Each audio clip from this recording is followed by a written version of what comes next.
is my first BWR. I've never done a BWR. It's a damn shame. I know. I can't believe it's taken me this long. You picked a good one. This course is rad. I know, I'm excited. It has so much different terrain and scenery and I'm excited. Beauty to it. Yeah, I can't wait.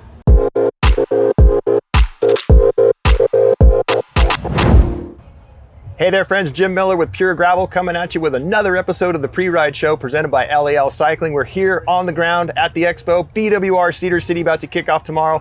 I get a few minutes to sit down with gravel legend Yuri Hauswald. Yuri, bro, thanks for joining us. Oh yeah, I'm super stoked to be here. Like I was saying earlier, this is my first BWR and sounds like I've picked a really good one. Yeah. The course is great. I forgot to mention, there's Kingston here too. My man Kingston is here. Chilling out with us in the shade. My travel dog. So bro, fill us in. What have you been up to? What's the racing been like for you? What's life like? What are you up to these days? Yeah, so life has been really good, all considering. You know, I work for GU Energy Labs. I manage our elite athletes.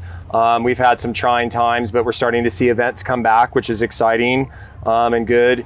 Personally, I actually had a really busy year. I was just in Iceland. I went over for the Rift, but not really to race it. I've been doing a bunch of iFit videos. I'm a glorified spin instructor these days, doing these workout, video platform workouts. And so I was just over in Iceland. I made a quick trip out to RPI to surprise Rebecca Rush at her event. I've been to every single one of her RPI events. I've done a few gravel camps with the cyclist menu. So I've actually been gathering no moss.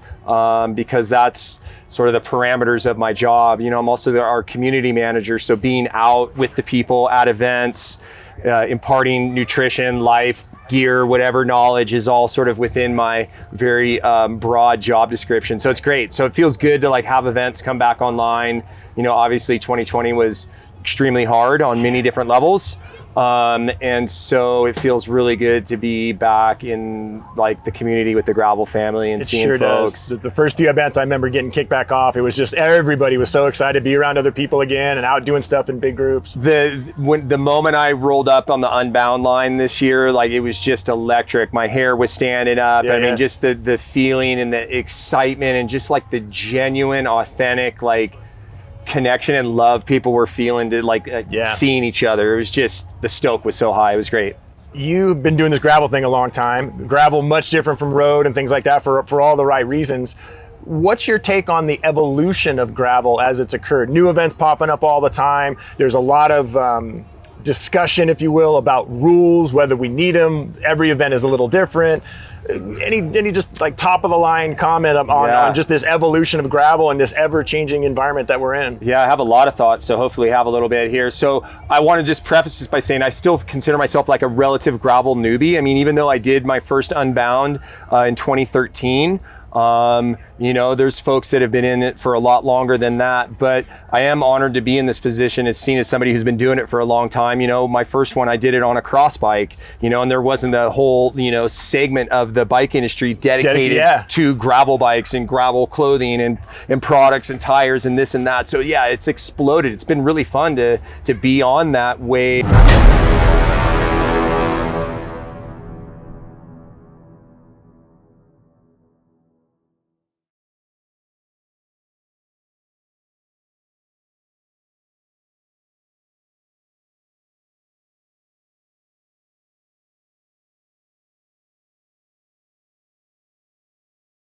Onion and gravel, like, will they allow teams, you know, will they allow like the road kind of vibe to come over? So like, I mean, personally, I don't care. Like, I haven't had a USAC license in a long time. Like, a UCI event is not going to motivate me to go to it or not. I'm going to go to the community event where I'm going to have a lot of fun with folks. Well, you're in the right place for that. For sure. How's the fitness? How you feeling? What are you looking for tomorrow? Well, you know, I'm trying to be realistic about, you know, my performance. You know, I haven't like trained, I ride a lot. You know, I ride a ton, but I have not had any structure in my life in a couple years now. Not a bad way to go. Not a bad way to go, but you know, but I am logging a significant amount of miles every year. So, you know, I went into Rebecca's Private Idaho a couple weeks ago with no expectations, had a great day. And that's all I hope to do is ride with some friends tomorrow and, you know, push my limits really hard and enjoy this landscape and experience a new event. I've heard about BWR for a long time, that they've sent a really high bar when it comes to like race event production, and so it was about time for me to show up. And plus I got to be here for the Pavlov breakfast burrito ride, which raises money for a cause that's near and dear to my heart, pediatric cancer. My wife's a cancer survivor, and I've been a ride guide for them for about 6 years. Awesome. And so any chance I get to help support them and what they're doing, like, I jumped at it. And GU, my employer, is like, oh yeah, you can call it a work trip. So work trip, here I am. You got to get a job in the industry, man. You got to get a job in the industry. You get to go ride bikes and hang out with guys. Yeah, like this. I mean, but everybody hates me because everybody who does go into the industry, right, to ride bikes, they ride less. But then they look at me and like, dude, like, what? Like, how does this work? I'm like, I don't know. It's hard to do that when you got to get up and put this event on at 5, 6 a.m. There's just not a lot of riding time. It is. I get to be the guy that comes in and enjoys, all their hard work and stuff like that, and hopefully like share it with the world and get more people to come here and do events like this, and remote parts of Utah that not too many people probably explore. Yeah. So, yeah. Well, we're looking forward to it. We're glad you're here, man. Good luck. Appreciate you sitting down with us. Yeah, it's a real pleasure. Right on. Thanks, yeah. My man Yuri here with us on the Pre-Ride Show presented by LEL Cycling. Please subscribe to our channel and click the little bell to get notifications of all the future episodes that drop while we're here in Cedar City. Thanks for looking in.